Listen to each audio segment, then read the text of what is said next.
Hi all, so this presentation is going to start talking about Reconstruction.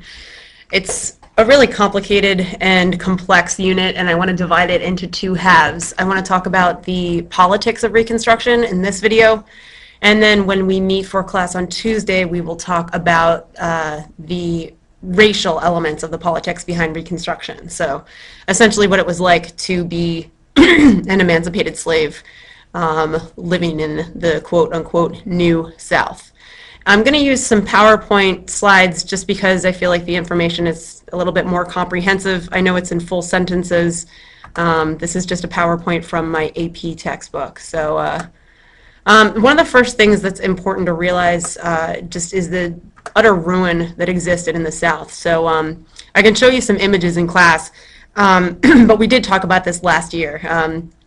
Partly due to this scorched earth campaign in Sherman's March to the Sea, and ultimately the fact that the South didn't have the same kind of sound and structured and diverse economy compared to the North. So, I mean, this kind of goes without saying. So when we say Reconstruction, we mean figuratively and literally. We mean restructuring the government, and we also mean rebuilding the South, because so much of the war, almost all of the war, took place in the southern states. So the other thing to keep in mind is that there still were Union troops in the South, and we'll talk about the state of martial law that existed in the South for years following the end of the Civil War. And we also, of course, need to talk about what happened to the emancipated slaves and kind of the degree of, this just says bitterness, which is very appropriate, the way in which the aristocratic South treated emancipated slaves, or now we'll call them freedmen, with contempt. So it kind of just builds upon white supremacy. All right, so we're going to talk about the different Reconstruction plans. As we talked about in the last presentation, Lincoln was assassinated about a week after the end of the Civil War. So his plan is known as the 10% plan, right? So ultimately, this kind of speaks for itself, but just to reword it, what Lincoln was attempting to do, or what Lincoln wanted to do with his Reconstruction plan, was to readmit the southern states as soon as possible. And so the way that he wanted to do that was to make it so that so long as 10% of the voting population in a state that had seceded swore loyalty to the Union, they could be readmitted as a state to the Union. All right, so this is a very lax plan. We talked about it in class. Think about what it would be like to get a 10% on a test and pass.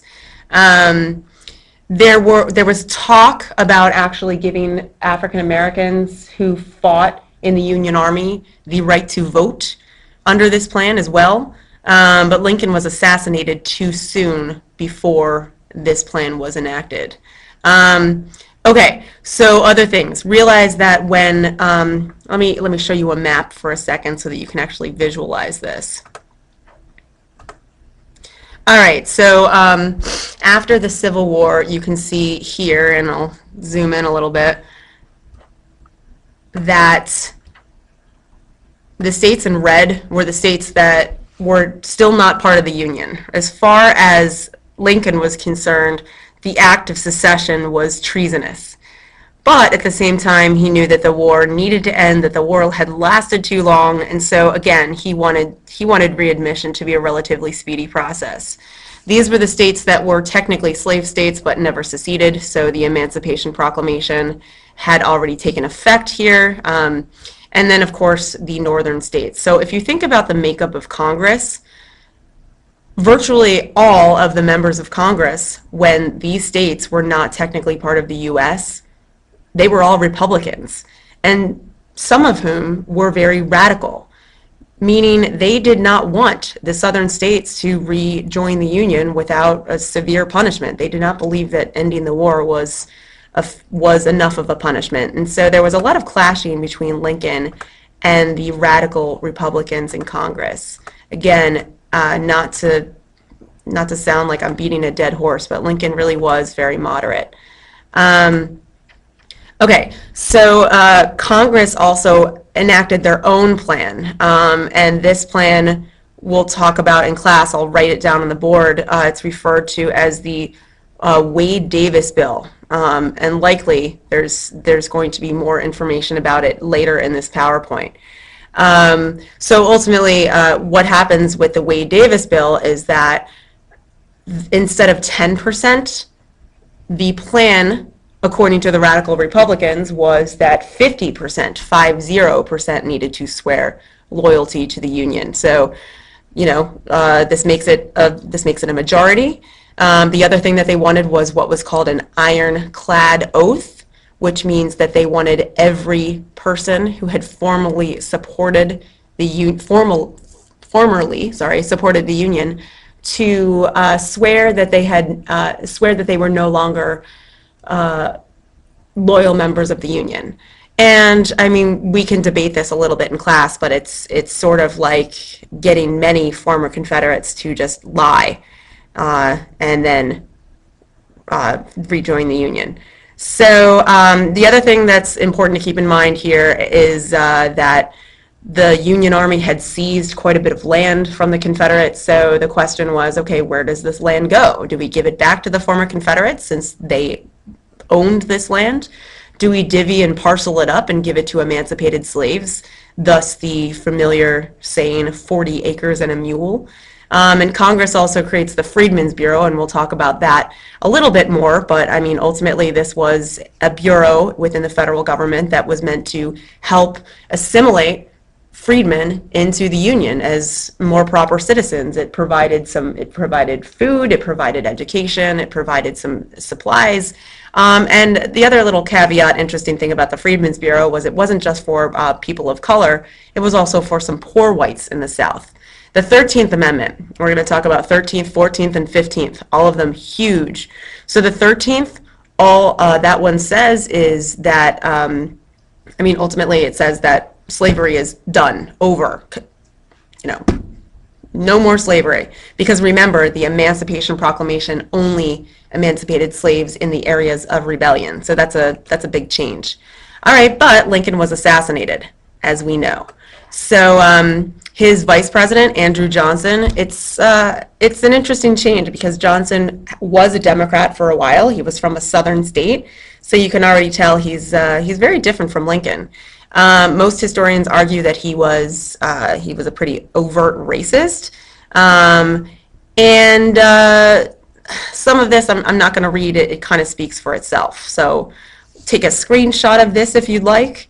But ultimately, what Johnson says is, in lieu of Reconstruction, as Lincoln called it, he wanted there to be more of a restoration of the South. And if we think about the difference between those two words, Reconstruction kind of means to just build from the foundation, and restoration means to restore the status quo. So you can kind of see the difference between their policies. Sorry. Okay. And when Andrew Johnson became the president, the radical Republicans became even more furious, so to speak. They really disagreed with so many of Johnson's policies, and we'll talk about the way in which, through a map, because it's easier to follow, the South kind of underwent the Reconstruction program. All right, so ultimately, the black codes, this is a really, really important thing to be familiar with. Just that despite the 13th Amendment, and we'll talk about the 14th in a moment, and the 15th, de facto, or actually technically de jure, because some of the black codes were enacted as state laws, overruled the 13th, 14th, and 15th Amendments. The black codes made vagrancy illegal. It restricted former slaves to only certain types of jobs. It made it difficult, if not impossible, for them to own property. So, in certain places, in virtually the entire South, even though they were free, technically, by the Constitution, they were still very much second-class citizens. We'll talk about sharecropping a little bit, too, but I'll leave that for a future video.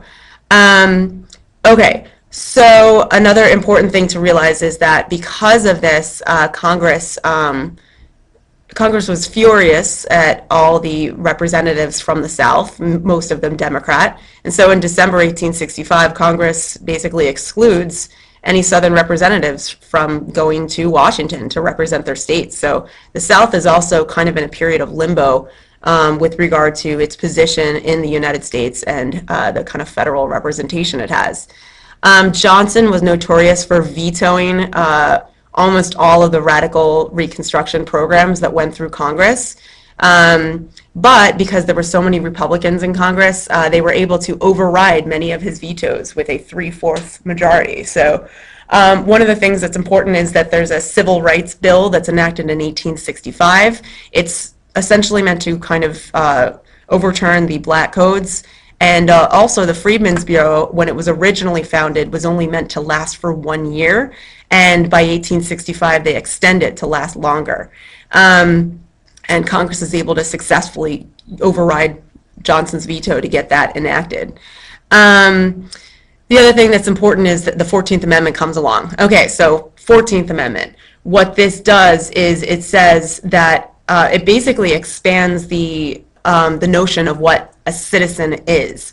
It says that anyone who was born or naturalized in the United States is a citizen, regardless of color. So we can talk about gender in a little bit, but I mean, what's most important to realize here is that what the 14th Amendment does is it makes all former slaves citizens of the United States. Then it's important to realize that by 1866, so the year after Lincoln is assassinated, the Republicans still have a clear majority in Congress. So this is when things start to get really heated between Congress and Johnson. This map, actually, I don't think the link works. It was the map I just showed you, actually, I believe, but let's just double check.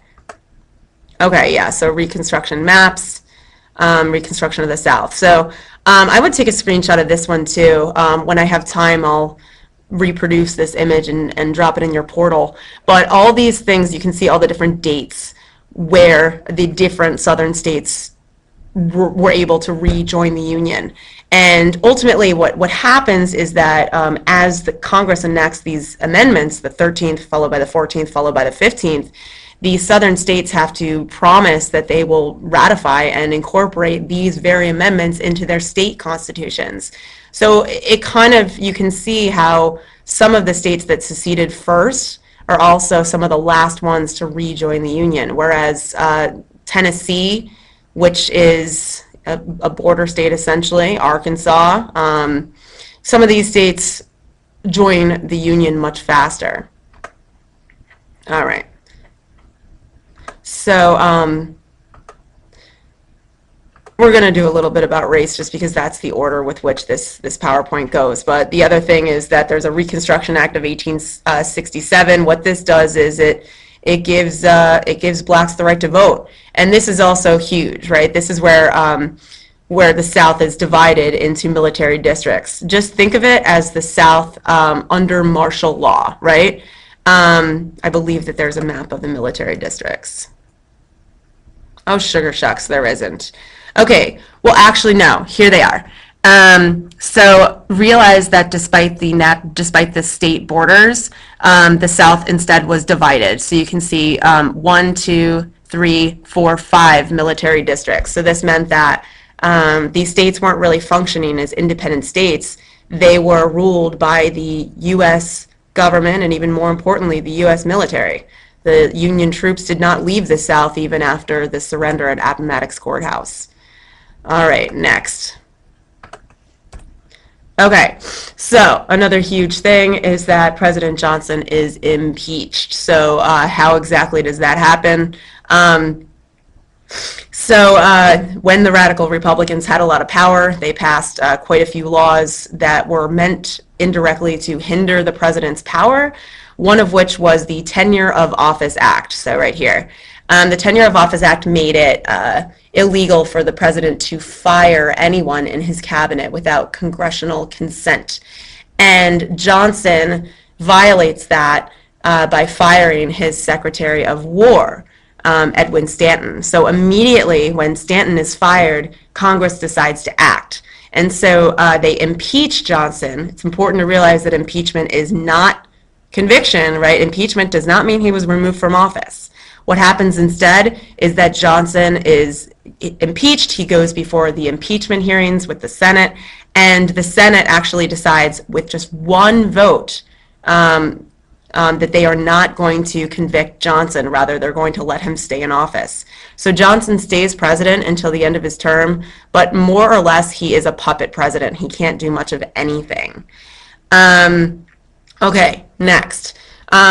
Because Johnson was so unpopular by the time he leaves office in 1868, people really want to change. And so the Republican Party is still popular, and what they do is they nominate a war hero. They nominate Ulysses S. Grant for president, and he is elected in 1868.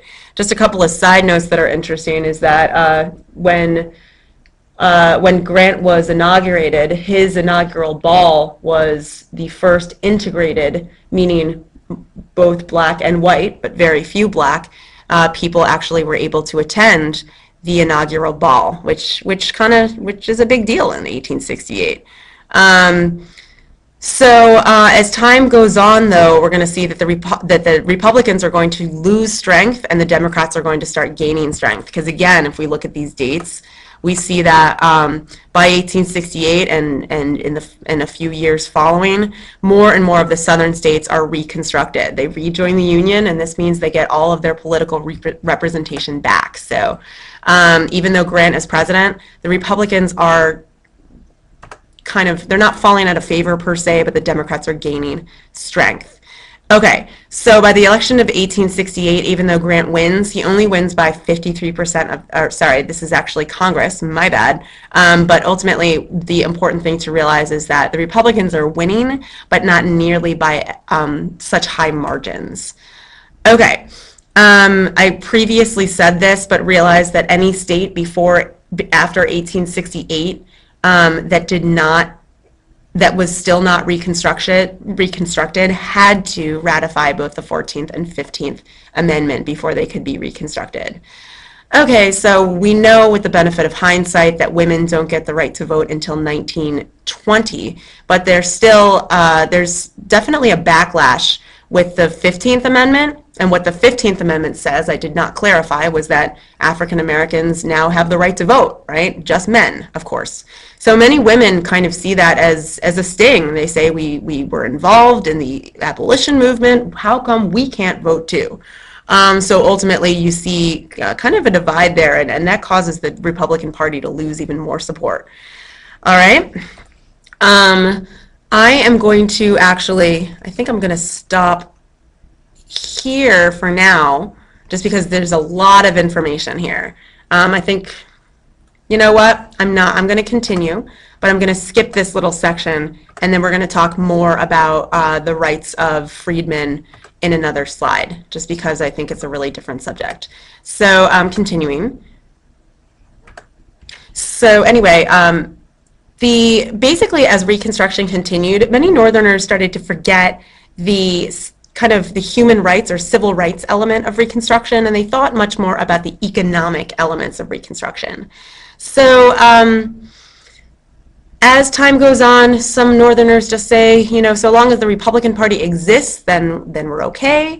The other thing that's important is to realize that Republicans tended to be represented mostly by, as this says, white people, but white Northerners more specifically, many immigrants, so people who came, who were maybe first or second generation from European countries, and they often lived in cities, densely populated areas, and also carpetbaggers.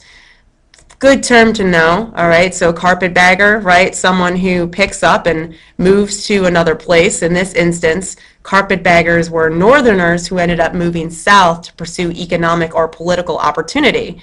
They were Republicans, but they were living in democratic country. They did not call themselves carpetbaggers. This was a derogatory term directed at them. All right, other things is that there are a lot of other Republicans living in the South, but they were called scalawags, again, a derogatory term. So that kind of means, that they were seen as traitors.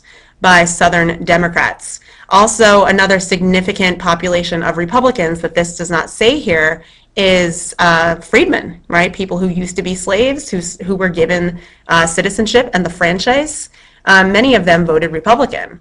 And we'll talk tomorrow about the presence of African Americans in Congress for a very brief period of time. But again, you can kind of see that the Republican Party was not really homogenous. So that is problematic for them. I'll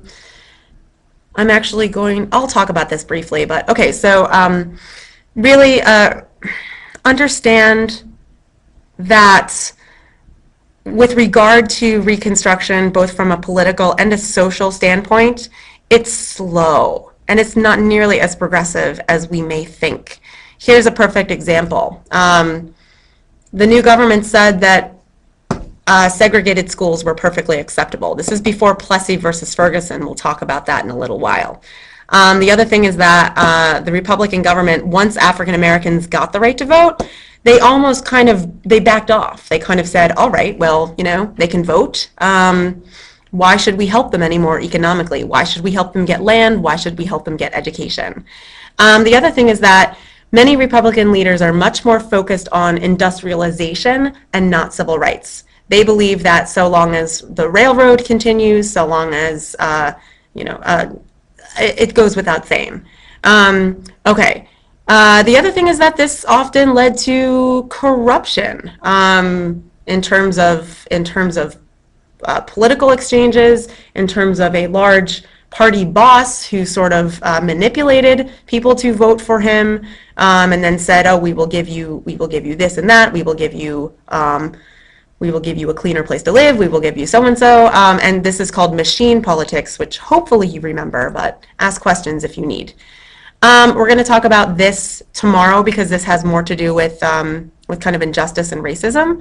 But let's look at this briefly. All right, redemption, dun dun dun. So towards the end of Reconstruction, we start to refer to the plan as redemption instead. I said that Johnson liked to call it restoration, but then once we get kind of towards Grant's presidency, and following, it is considered more redemption. And this is kind of a word that's coined by the former Confederates in the South. And if we think about redemption, it kind of means revenge, right?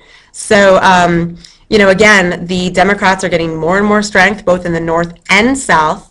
Conservative Democrats win control again of the southern states. By some subsequent elections, the election of 1872 as well as 1876, you see many, many more Democratic seats gained in Congress. And so again, we start to see the Republican Party fall out of favor. The other thing is that the more radical Republicans are either retiring from Congress at this time or they are dying. They are quite old at this point. We'll talk about King Cotton later. Okay, other things about just about the divide and why Reconstruction ultimately fails. Quote, fails, you could say that it doesn't fail, but anyway, we'll debate that in class. So basically, you could consider to a certain extent that that social Darwinism kicks in, that they say, okay, well, why should we do anything more for the emancipated slaves? They have all the amendments they need, leave them alone. The other thing is that the economy starts to struggle immensely. There's a pretty significant railroad strike in 1877. Also, there is a large-scale economic panic, actually. I'm really surprised if that's, oh, there it is. This is so out of order. All right, I'll talk about that. In 1873, there's a economic panic, the Panic of 1873.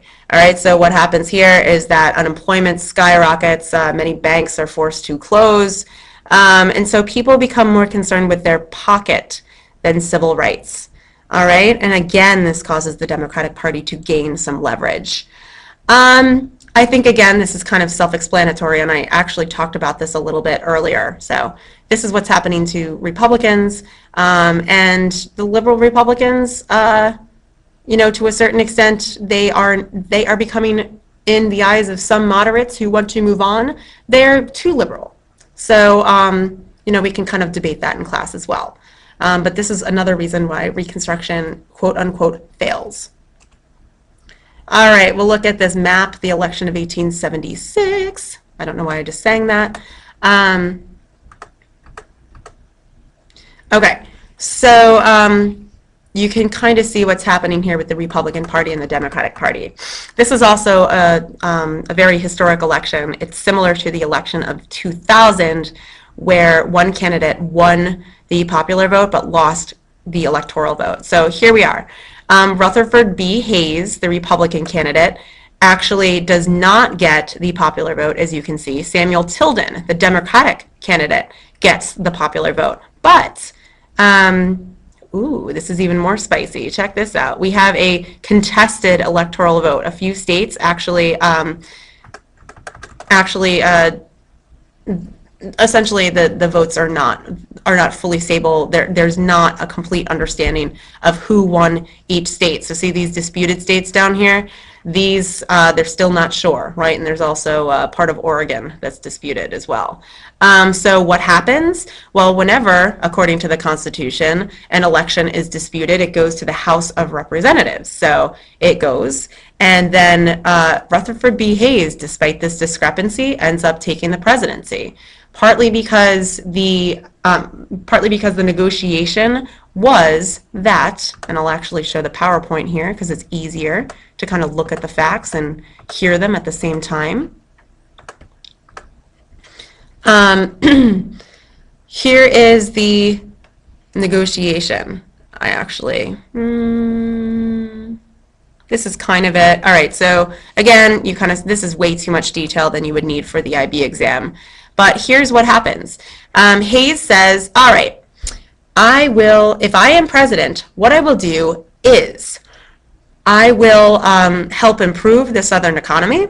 I will ensure that federal troops leave the South. Remember, martial law was still present in the South by 1876.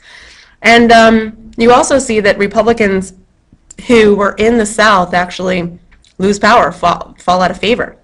This, I would argue, is the most significant thing that happens in this compromise, and actually in 1877. Even though the election was in 1876, we call this the Compromise of 1877.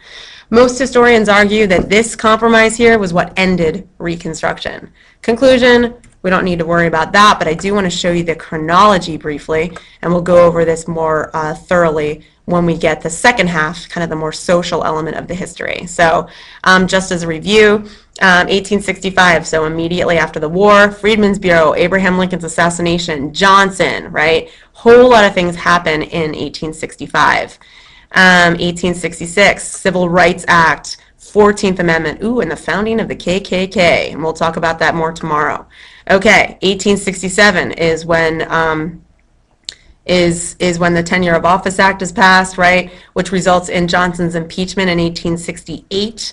14th Amendment is ratified. We have the approval followed by the ratification, all right? And so a whole lot of southern states rejoin the Union by 1868. Also, Grant becomes president by then. 15th Amendment, 1869. Again, remember, that's the enfranchisement amendment. Blacks get the right to vote. Railroads, so we see economic development. The suffrage divide between many women kind of split over the race question. The 15th Amendment finally ratified by 1870. KKK Act passed. We'll talk about that more tomorrow. That's a big one. And I don't want you guys to worry too much about the credit mobilier scandal, just kind of an indication of the corruption in politics. Ask me more about it in class if you want.